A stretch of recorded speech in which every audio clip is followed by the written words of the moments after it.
What happens when a simple bank visit turns into a national wake-up call about bias and respect? It was a bright Tuesday morning in San Diego, and the kind of day where everything felt like it should go right.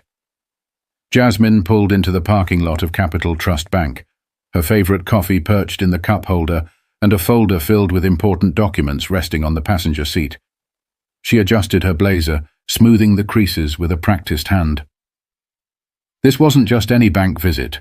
Today marked a major milestone in her career, and she was ready to finalize a transaction that symbolized years of hard work and dedication.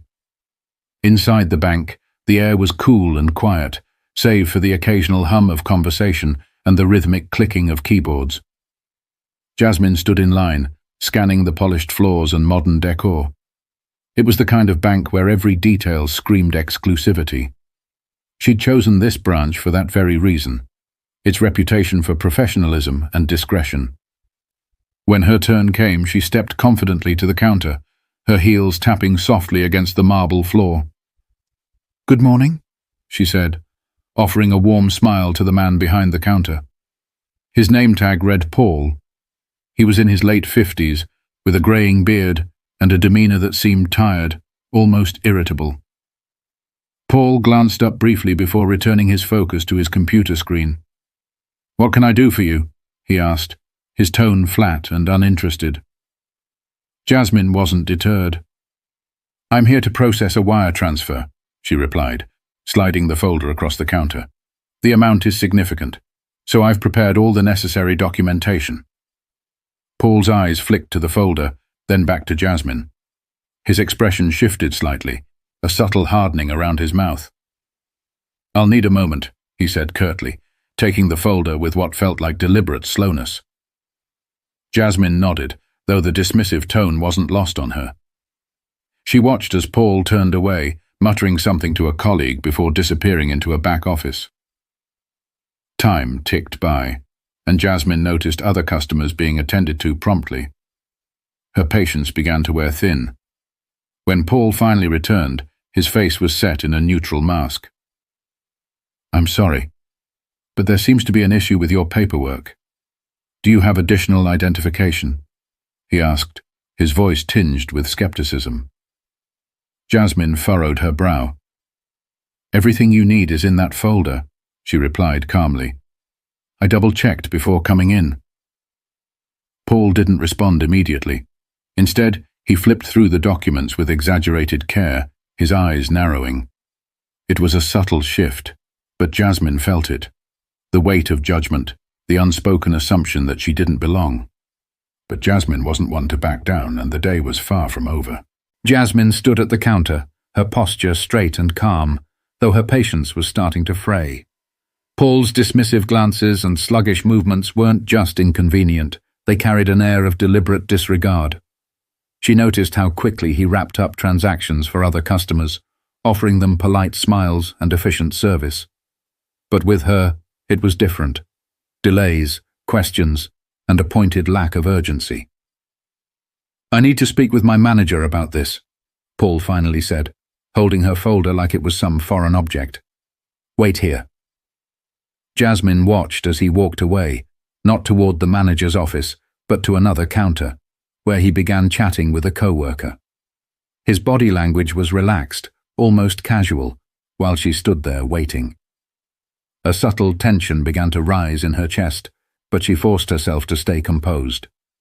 This wasn't the first time she'd faced something like this, and she knew how to handle it, with grace and quiet determination.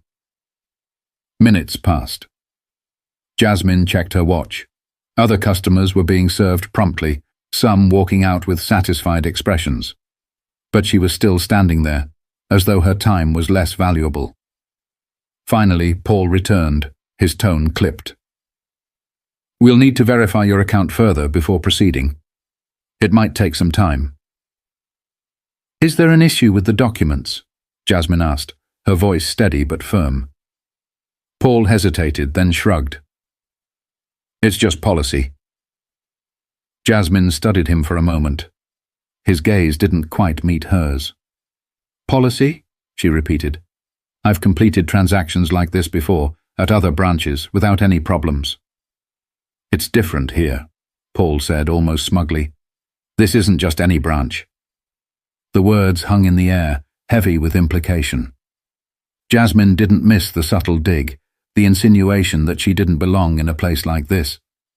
But instead of reacting, she calmly reached into her bag and pulled out a second form of identification, sliding it across the counter.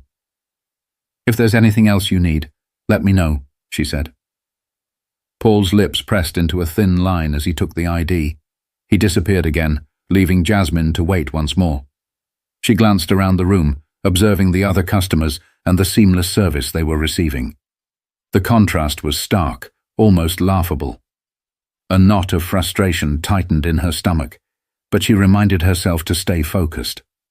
As Paul returned yet again, he seemed almost annoyed to find her still standing there, unflinching. "I'm sorry, but this process might take longer than expected," he said, his tone laced with feigned politeness.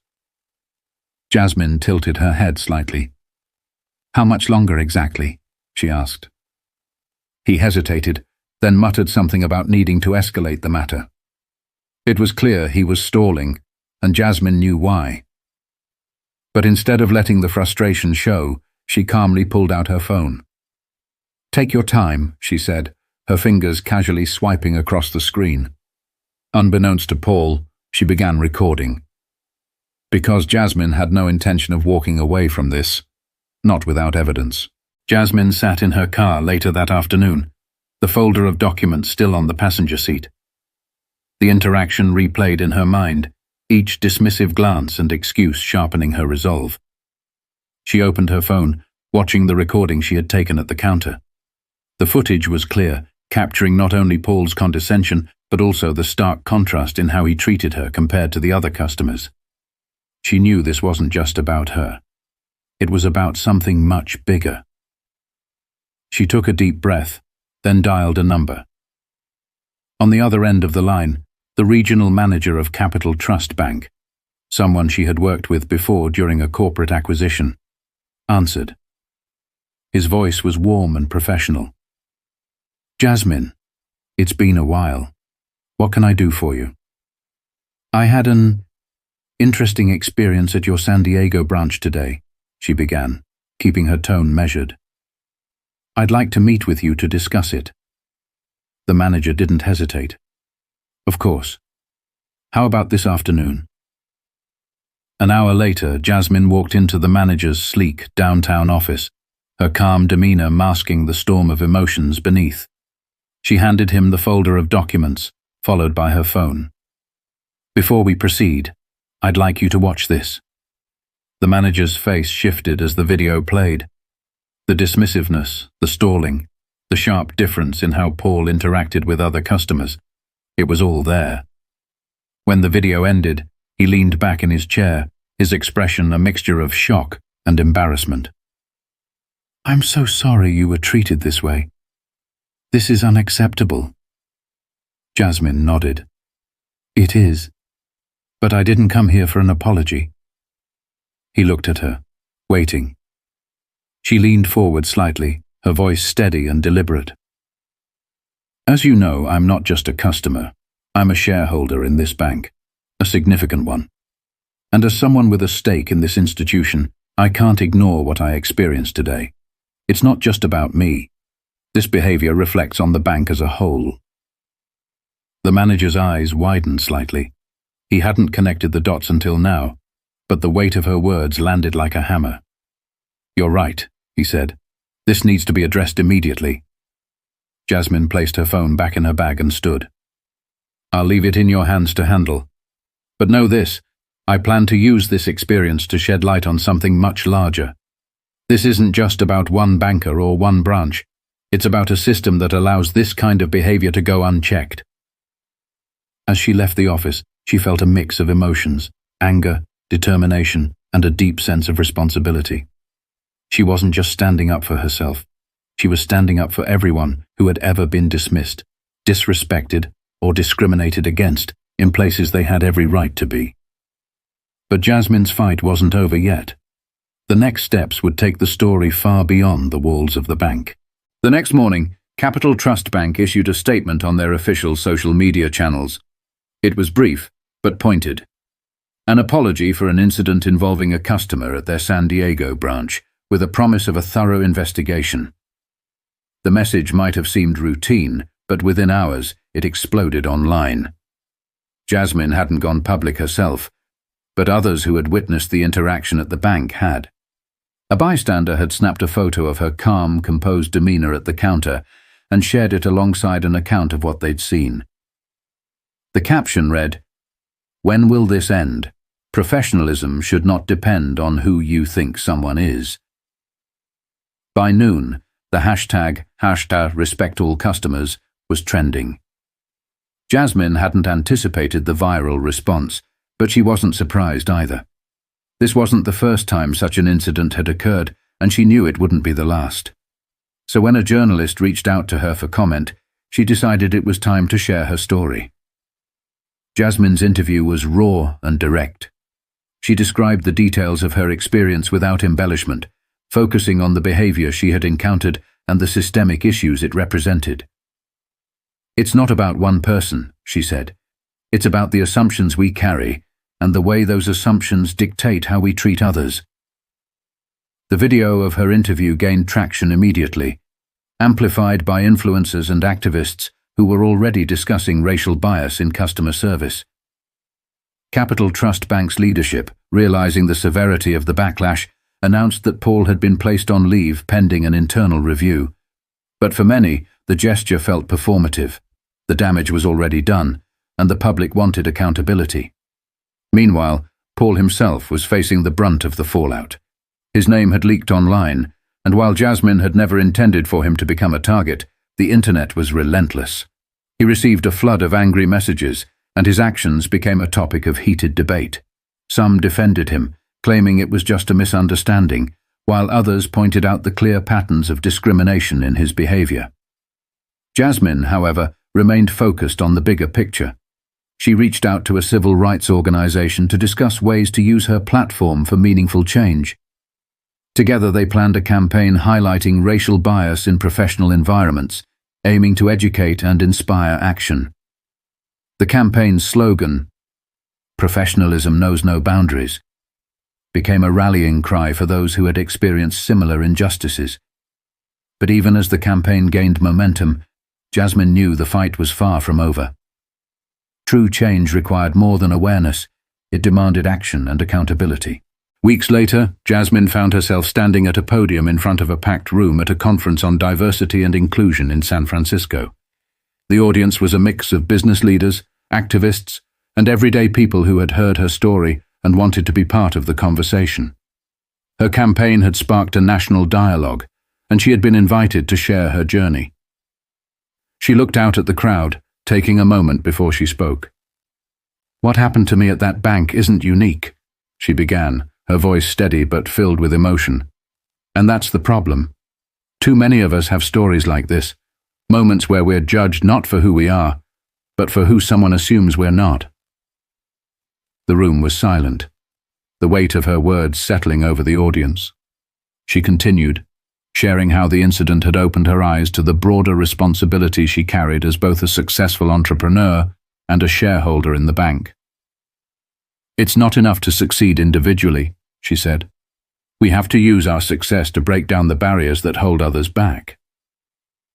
Jasmine went on to discuss the systemic issues she had encountered, from unconscious bias in customer service to the lack of accountability in corporate culture. But she didn't stop there. She offered solutions, calling for more comprehensive training programs, transparent hiring practices, and policies that prioritized respect and equity. As she wrapped up her speech, she left the audience with a challenge. The next time you're in a position to make an assumption about someone, stop and think. Ask yourself, what if I'm wrong? What if this person has more to offer than I've allowed myself to see? Because every time we choose respect over bias, we move closer to a world where professionalism truly knows no boundaries. The audience erupted into applause, but Jasmine wasn't looking for praise. She was looking for change. That evening, as she scrolled through messages of support and shared experiences online, she felt a sense of hope. The viral moment had turned into something much bigger, a movement. But she also knew it was just the beginning. There were more conversations to be had, more systems to challenge, and more voices to amplify. As the sun set over the city, Jasmine leaned back in her chair, reflecting on how a single moment of discrimination had led to a wave of action. It wasn't the path she had chosen, but it was the one she had been called to walk. And with that, Jasmine's story became a reminder that change doesn't start with institutions, it starts with people. People like her, and people like you.